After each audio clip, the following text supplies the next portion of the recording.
শান্তিনিকেতন এবারের গন্তব্য। ভোরের সূর্যোদয়ের অনুভূতিকে ছুঁয়ে নিতে নিতে পৌঁছে গেলাম লাল মাটির দেশ বীরভূম। কবিগুরুর সৃষ্টি করা এই শান্তিনিকেতনে আশপাশ জুড়ে ছড়িয়ে আছে বাংলা সংস্কৃতি, স্থাপত্য ও ভাস্কর্য।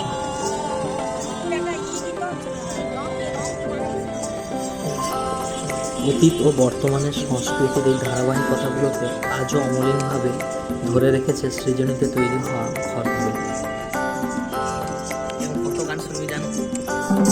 সাথে এই আদিবাসী সংস্কৃতির তালে নেচে ও গেয়ে ওঠে মন।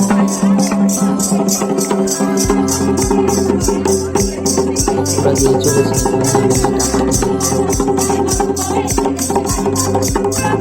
দেখে নিলাম প্রতীচী অমর্ত্য সেনের বাড়ি।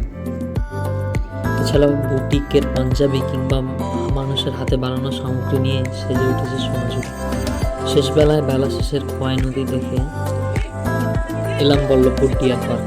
এরপর হরিণদের সাথে আড্ডা মেরে কাটিয়ে দিলাম।